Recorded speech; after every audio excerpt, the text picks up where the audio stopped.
আসসালামু আলাইকুম রহমতুল্লাহ।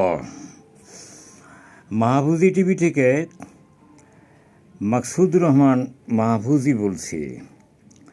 অনুষ্ঠানটি পাবলিক মিডিয়া ও 25 থেকেও প্রচারিত হচ্ছে। আজকের আলোচ্য বিষয় ইবাদত কাকে বলে। মহান আল্লাহ রব্বুল আলামিন কোরআনুল কারীমে ইরশাদ করেন, অমা খলাকতুল জিন্না ওয়াল ইনসা ইল্লা লিয়াবুদুন, অর্থাৎ আমি জিন এবং মানুষকে আমার ইবাদত ব্যতীত অন্য কোনো উদ্দেশ্যে সৃষ্টি করিনি। আয়াতের মাধ্যমে প্রমাণিত হয় যে জিন এবং মানুষ শুধুমাত্র আল্লাহর ইবাদত করবে। প্রথমত জিনের কথা বলা হয়েছে। কেন? মানুষ সৃষ্টির পূর্বে জিন জাতিকে আল্লাহ তাআলা অনেক আদর করে সৃষ্টি করেছিলেন, এজন্য যে তারা আল্লাহর ইবাদত করবে, আল্লাহর কথা অনুযায়ী তারা চলবে, তারা কোনো ফাসাদ সৃষ্টি করবে না। কিন্তু দেখা গেল যে মূলত জিন জাতি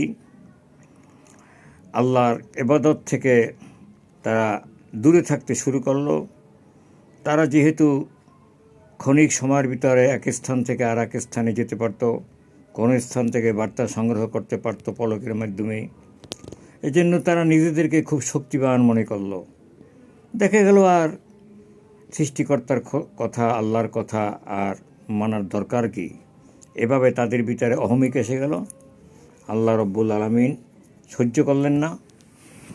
আল্লাহ তাআলা এরপরে মানব জাতিকে সৃষ্টি করলেন যে এরা হয়তো বা আমার কথা মানবে, ইবাদত বন্দেগী সঠিকভাবে তারা পালন করবে।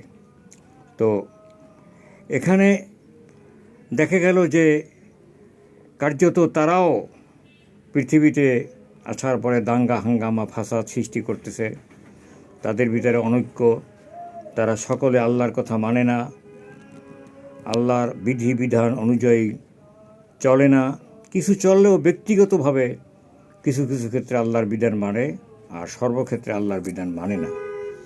মূলত এর কারণ হলো ইবাদত কাকে বলে এটা আমরা বুঝতে ভুল করি। নামাজ, রোজা, হজ, জাকাত এগুলো তো অবশ্যই আল্লাহর ইবাদত এবং সর্বশ্রেষ্ঠ ইবাদত। কিন্তু শুধুমাত্র এগুলোই ইবাদত নয়, বরং এর সঙ্গে সংশ্লিষ্ট অন্যান্য অনেক ব্যাপার আছে যেগুলোকে পরিত্যাগ করলে মূলত ইবাদত পরিপূর্ণ হয় না। ইবাদত হবে ঠিকই, কিছু ইবাদত হবে আর কিছু হবে না। পরিপূর্ণ ইবাদত করতে হলে একদিকে যেমন নামাজ আদায় করতে হবে, সালাত আদায় করতে হবে, অন্যদিকে সৎ জীবন যাপন করতে হবে। একদিকে রোজা আদায় করতে হবে, জাকাত দিতে হবে, অন্যদিকে তাকে পরিমাপ যেটা আমরা করি সেই পরিমাপে সঠিক মাপ দিতে হবে, ওজন দিতে হবে। কাউকে ঠকানো যাবে না, অপর হক নষ্ট করা যাবে না, সত্য কথা বলতে হবে, সৎ কাজ করতে হবে। এগুলো যদি করা না হয় তাহলে শুধুমাত্র ইবাদতের একটা সাইড পালন হলো আর একটা হলো না, এটাকে ইবাদত বলে না। ইবাদত আব্দ শব্দ থেকে এসেছে। আব্দ অর্থ দাস, আর ইবাদত মানে দাসত্ব করা।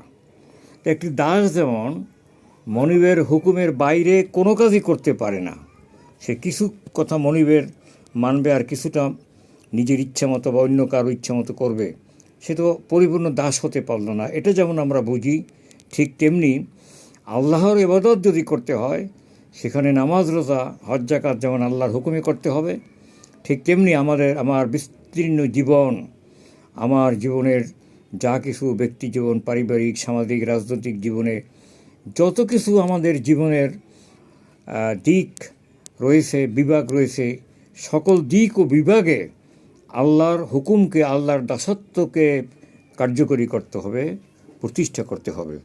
এটা যদি করতে পারি তাহলে সেটাই হবে আল্লাহর ইবাদত। এটা যদি করতে না পারি তাহলে আল্লাহর ইবাদত পরিপূর্ণ হলো না। কিছু হবে, তো কিছু হবে, এটা দিয়ে তো আসলে জান্নাত কামনা করা যায় না। কাজেই জান্নাত কামনা করতে হলে পরিপূর্ণরূপে আল্লাহর ইবাদত নিজের জীবনে, বাস্তব জীবনে, পারিবারিক, সামাজিক, রাষ্ট্রীয় জীবনে কায়েম করতে হবে। আল্লাহ আমাদেরকে তৌফিক দান করুন। এই আলোচনাটি আপনারা সাবস্ক্রাইব করে দেবেন এবং আপনারা বেশি বেশি করে যাতে এটা প্রচারিত হয় সেজন্য শেয়ার করে দেবেন। আল্লাহ হাফিজ। আসসালামু আলাইকুম ওয়া রাহমাতুল্লাহ।